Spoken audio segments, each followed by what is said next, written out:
아버지 하나님 감사합니다. 오후 시간도 우리에게 말씀하시며 주의 귀한 은혜로 채워주시고 하나님 앞에 잘 순종하는 것을 배우는 은혜가 있게 하여 주옵소서.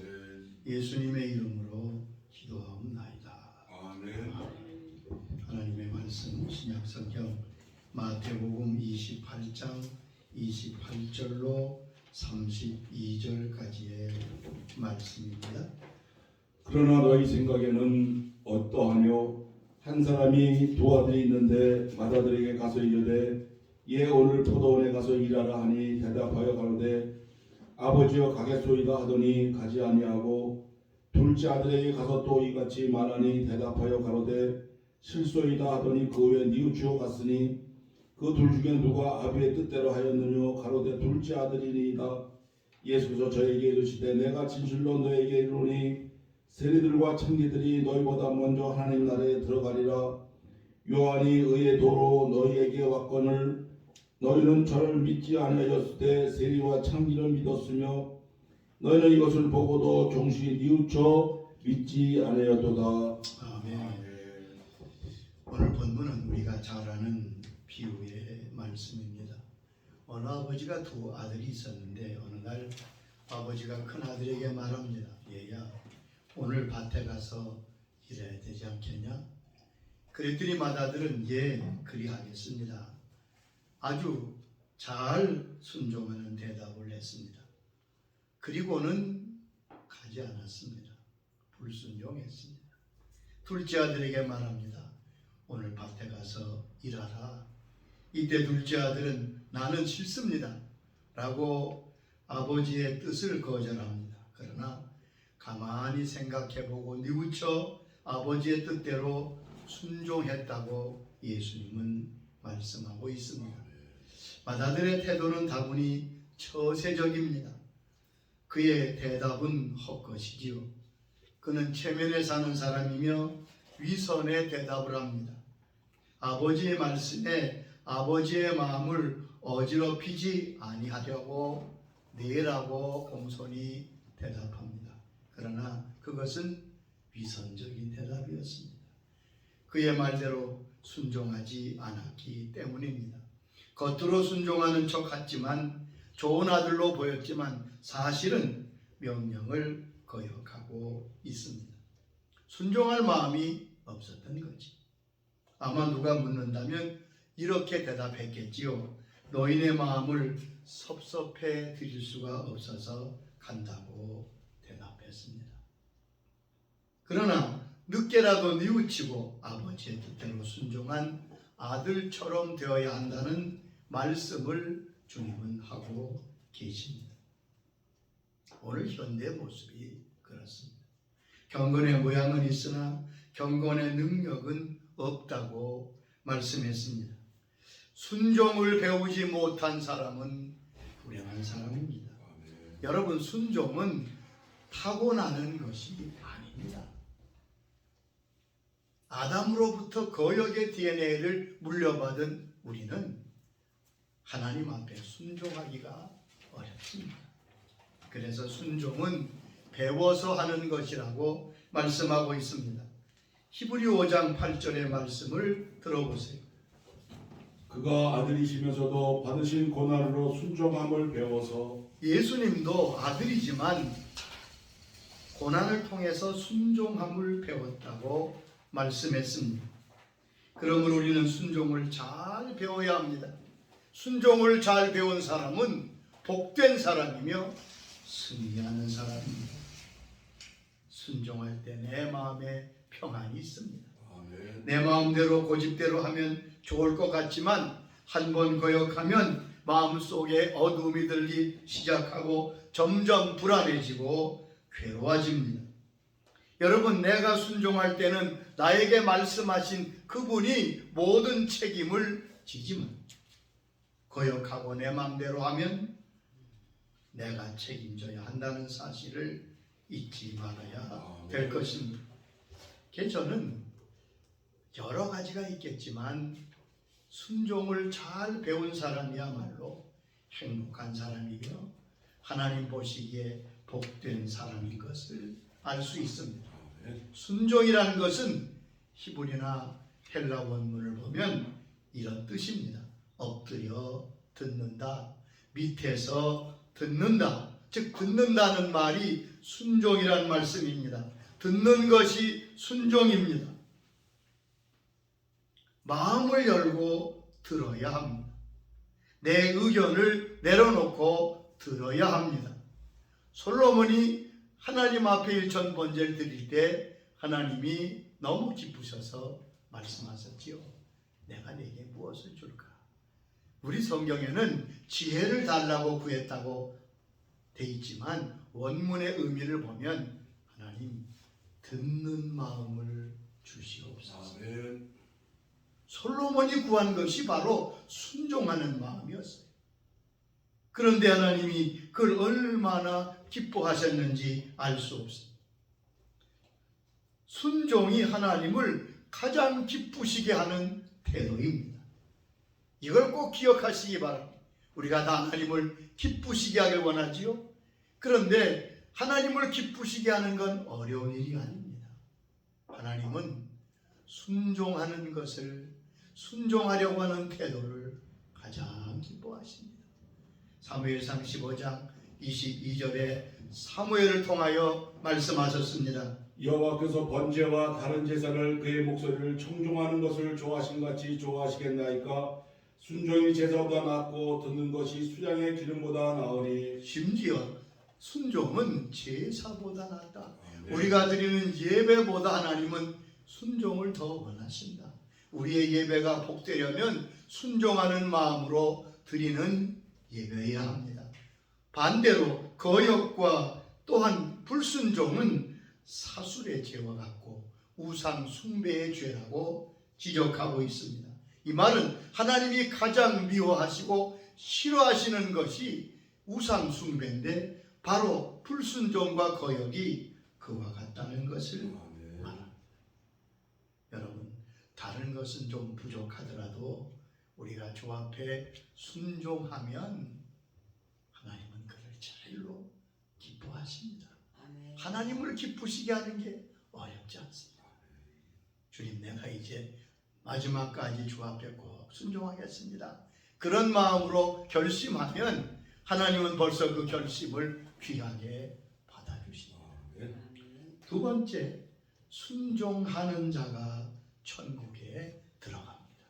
이 말씀을 잘 이해하시기 바랍니다. 우리는 믿음으로 천국에 갑니다. 요한복음 3장 16절에 하나님이 세상을 이처럼 사랑하사 독생자를 주셨으니 이는 저를 믿는 자마다 멸망치 않고 영생을 얻게 하려 하십니다. 예수 그리스도를 믿음으로 구원을 받는다고 분명히 말씀하셨습니다. 자, 그러면 그 믿음은 어떻게 나타납니까? 믿음은 우리 속에 있습니다. 내가 믿는지 안 믿는지 무엇으로 증거가 되는 것입니까? 그것은 순종하는 것으로 나타나는 것입니다. 그래서 주님은 믿음과 순종이 같은 것이라고 말씀하신 거예요. 같은 장 요한복음 3장 36절에 말씀하셨습니다. 아들을 믿는 자에게는 영생이 있고 아들에게 순종하지 아니하는 자는 영생을 보지 못하고 도리어 하나님의 진노가 그 위에 머물러 있느니라. 보세요. 아들을 믿는 자는 영생이 있고 그렇게 말씀하신데 이어서 아들에게 순종하지 아니하는 자는 영생을 보지 못한다. 믿는 것과 순종하는 것을 주님은 동일하게 말씀하신 것을 볼 수 있습니다. 여러분 꼭 기억하세요. 예수 믿는 것과 순종은 같은 것입니다. 내가 믿습니다 라는 것은 순종으로 나타날 때 그 믿음이 진정한 믿음이 되는 것입니다. 순종하지 아니하는 자는 하나님의 안식에 들어올 수 없다고 분명히 하나님께서 친히 말씀하셨습니다. 히브리 3장 18절 말씀, 그 말씀을 들어보세요. 또 하나님이 누구에게 맹세하사 그의 안식에 들어오지 못하리라 하셨느냐? 곧 순종하지 아니하던 자들에게가 아니냐? 자, 하나님이 맹세하시며 너희는 결코 내 안식에 들어오지 못하리라. 여기 안식은 가나안 땅이며 또한 천국을 의미합니다. 가나안 땅에 천국에 들어갈 수 없다고 하나님이 맹세까지 하신 자가 누굽니까? 곧 순종하지 아니하던 자이가 아니냐. 여러분, 순종하지 않으면 천국 못 갑니다. 잘 기억하세요.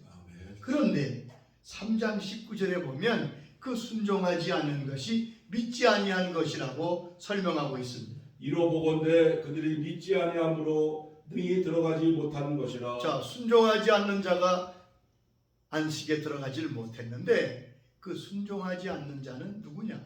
믿지 않는 자들이라고 말씀하고 있음을 알 수 있습니다. 순종함이 없으면 그는 믿는 자가 아닙니다. 그러므로 순종하는 자가 천국에 들어갑니다. 나는 늘 불순종하면서 예수를 믿으니까 교회 나가니까 천국에 갈 거야. 그거는 자기 생각뿐. 성경은 그렇게 말씀하고 있지 않습니다. 믿음과 순종은 쌍둥이와 같습니다. 믿음이 있다면 순종으로 나타나게 된다는 말씀입니다. 또한 성경은 사람은 누구나 그가 순종하는 자의 종이 된다고 말씀하십니다. 로마서 6장 16절의 말씀입니다. 너희 자신을 종으로 내주어 누구에게 순종하든지 그 순종함을 받은 자의 종이 되는 줄을 너희가 알지 못하느냐? 혹은 죄의 종으로 사망에 이르고 혹은 순종의 종으로 이에 이르느니라. 자, 내가 순종하는 대상의 종이 된다. 아멘. 종은 자유가 없습니다. 그러므로 악한 것에 순종하면 그때부터는 악한 자의 종이 되는 겁니다. 아멘. 자, 이것을 세상에서는 중독이라고 부릅니다. 중독된 사람은 굴복된 사람을 말합니다. 알코올 중독, 도박 중독, 마약 중독, 무엇을 말합니까? 거기에 굴복하여 종이 된 것을 의미합니다. 자기 의지와 상관없이 끌려갑니다. 이미 그것에 종이 되었기 때문에 그렇습니다. 아무리 노력해도 애써도 되지 않습니다. 누구에게 순종하는가가 그렇게 중요합니다. 요한복음 8장 34절에 죄를 짓는 자마다 죄의 종이라고 주님께서 친히 말씀하셨습니다. 그러니까 우리가 하나님께 순종하는 것이 그렇게 귀한 겁니다. 그때 우리는 자유하게 되고 그때 우리는 승리자가 되는 것입니다. 로마서 6장 17절에도 하나님께 감사하리로다. 우리가 본래 죄의 종이더니 너희에게 전하여 준 바 교훈의 본을 마음으로 순종하여 죄로부터 해방되어 의에게 종이 되었느냐.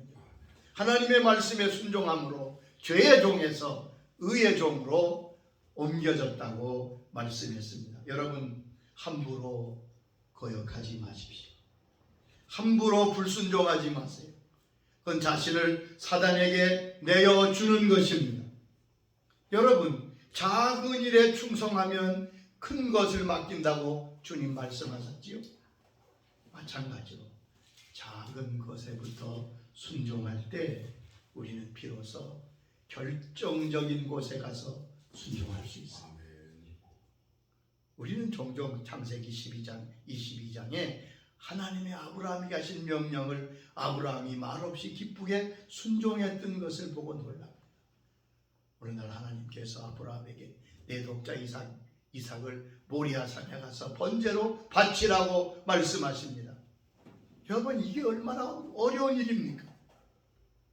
선물로 받은 아들을, 백세 난 아들을 번제로 바치라는 하나님의 말씀에 아브라함은 아무 반항도 없이 그대로 순종합니다.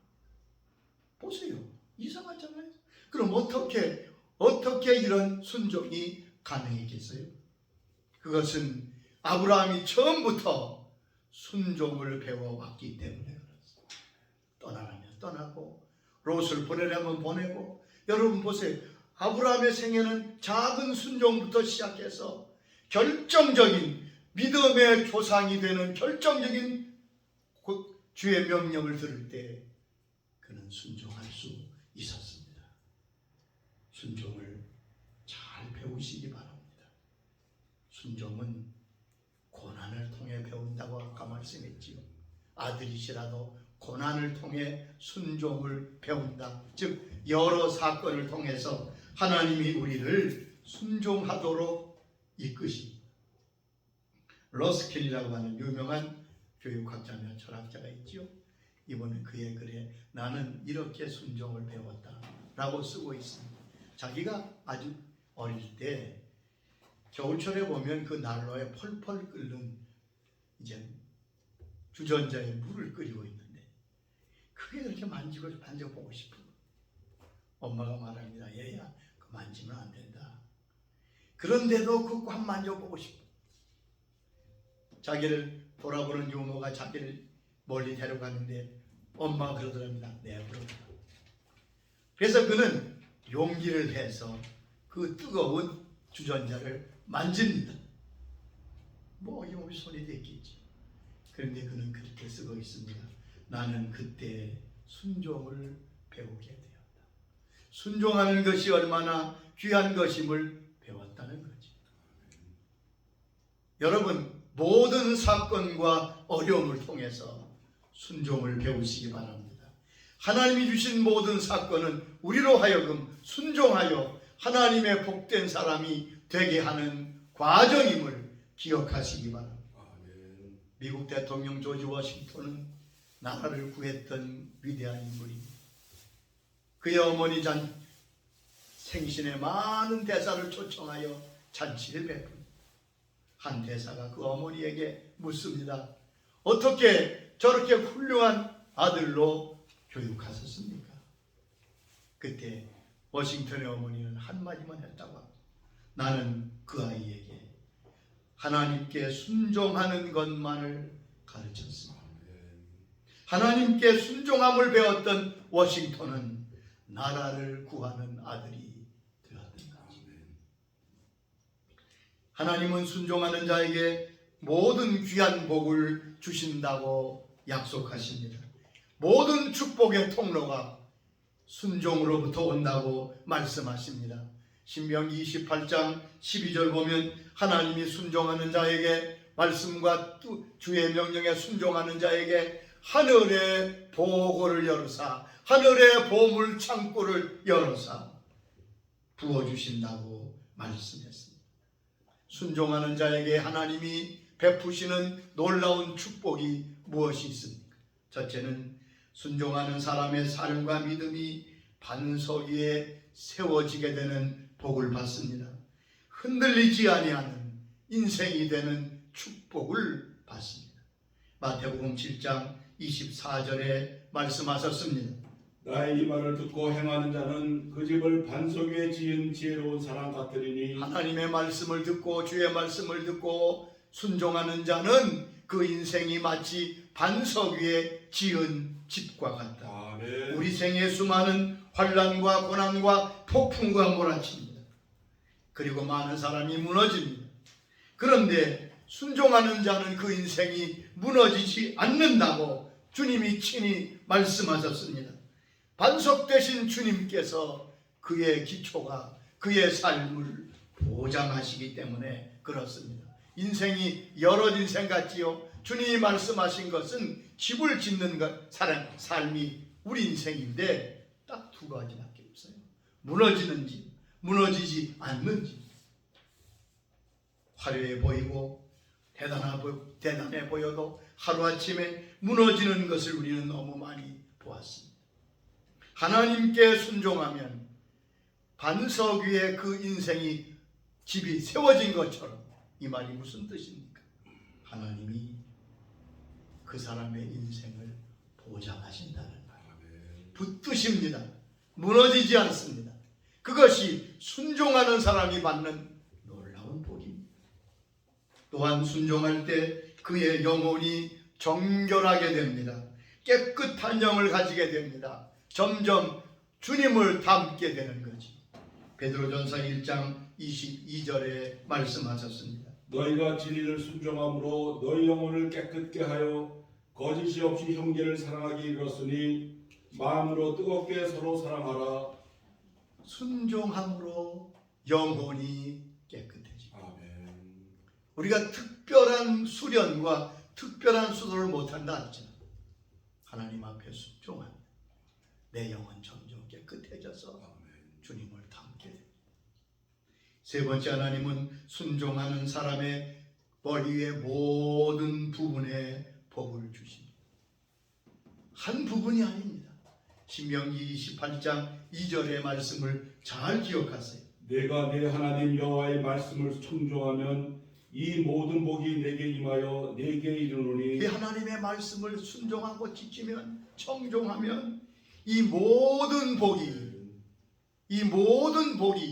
내게 임하며 내게 미치겠다. 모든 복이 순종하는 자에게 내려진다고 주님이 친히 말씀하셨습니다. 이와 같은 게 어디 있습니까? 일부분의 복은 받지요, 사람. 그러나 모든 복을 받는 사람은 쉽지 않습니다.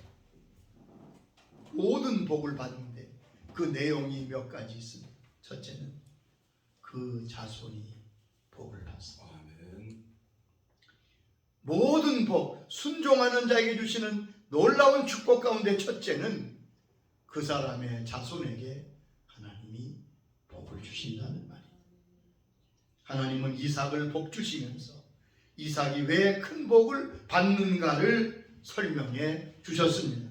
창세기 26장 4절은 하나님이 이삭에게 내리신 축복의 말씀입니다. 내 자손을 하늘의 별과 같이 번성하게 하며 이 모든 땅을 내 자손에게 주리니 내 자손으로 말미암아 천하 만민이 복을 받으리라. 아브라함의 아들인 이삭에게 아브라함과 똑같은 큰 복을 허락하십니다. 그러면서 26장 5절에 이삭이 복을 받는 비결을 말씀하셨어요. 이는 아브라함이 내 말을 순종하고 내 명령과 내 계명과 내 율례와 내 법도를 지켰음이라 하시니라. 하나님 말씀에 네가 복을 받는 건 네 아버지 아브라함이 내 말에 순종하고 명령과 법도와 율례와 모든 계명을 지켰기 때문이야. 여러분의 후손이 복되기를 원하십니까? 그러면 당신이 순종하십니다. 순종했던 아브라함의 후손이 선민으로 큰 복을 받은 것은 바로 하나님이 그 후손에게 복을 주셨기 때문에 그렇습니다. 다윗은 이 축복을 시편 37장 25절에 이렇게 말씀합니다. 내가 어려서부터 늙기까지 의인의 버림을 당하거나 그의 자손이 걸식함을 보지 못하였도다. 내가 어려서부터 늙기까지 하나님의 사람 의인의 자손이 잘못되거나 버림당하나 걸식함을 보지 못하였다. 아멘. 왜요? 주께서 순종하는 자를 기억하시기 때문에 그렇습니다. 아멘. 또한 하나님은 그가 하는 모든 일에 복을 주십니다. 신명기 28장 8절의 말씀이 이렇게 말씀합니다. 여호와께서 명령하사 내 창고와 내 손으로 하는 모든 일에 복을 내리시고 내 하나님 여호와께서 내게 주시는 땅에서 내게 복을 주실 것이며 하나님께서 내 손에 하는 모든 일을 복 주시리라.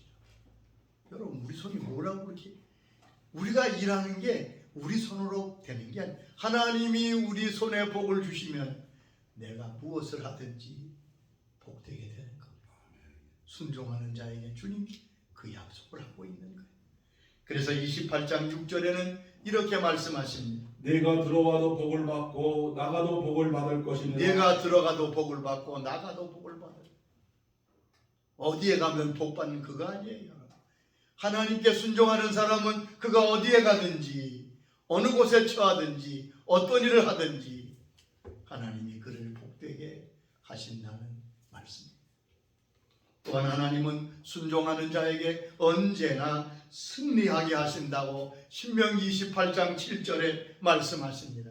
적이 쳐들어오면 하나님이 함께 하셔서 7길로 도망하게 될 것이라고 말씀하십니다. 또한 하나님은 순종하는 자를 쓰십니다. 순종하는 자가 받는 놀라운 축복은 하나님이 쓰시는 사람이 된다는 말입니다. 하나님은 순종하는 자를 쓰십니다. 하나님께는 재능이나 재주가 중요한 게 아닙니다. 순종하느냐, 순종할 줄 아느냐. 성 프란시스에게 많은 청년들이 와서 제자가 되길 원합니다. 한 번은 두 청년이 간절히 와서 선생님, 내가 선생님의 제자가 되기를 원합니다. 제자 뽑기로 엄격한 분이 그분이었다고 그래요. 마침 밭에서 배추를 심고 있었는데 프란시스 그분이 그러더라. 그래, 내가 내주는 숙제를 잘하면 내가 고려해보겠다. 그리고 청년에게 말합니다. 여기 배추가 있지 않느냐? 근데 배추를 여기 밭에 심는데 뿌리를 하늘로 해서 심도록 해라. 그러고 갔어요. 한 청년은 뭐 좀 이해가 안 되지만 뿌리가 하늘로 향하고 잎이 땅으로 향하도록 배추를 심었습니다. 근데 한 청년은 이거 말이 안 되는 얘기 아니냐? 그러면서 정상적으로 자기 생각대로 뿌리를 땅에 박고 정상적으로 배추를 심습니다. 몇 시간 후에 돌아와서 그 모습을 쭉 보더니 뿌리를 하늘로 심은 청년을 제자로 삼고 그렇지 않은 청년을 내보냅니다. 그가 항의합니다. 그때 프란시스가 그렇게 말합니다. 합리적이냐 아니냐가 중요한 것이 아니다. 너는 나의 말에 순종하지 않아서 네 제자가 될 수 없다. 여러분, 하나님 앞에 쓸데없는 소리 하지 마. 우리 생각과 하나님의 생각이 전혀 다릅니다.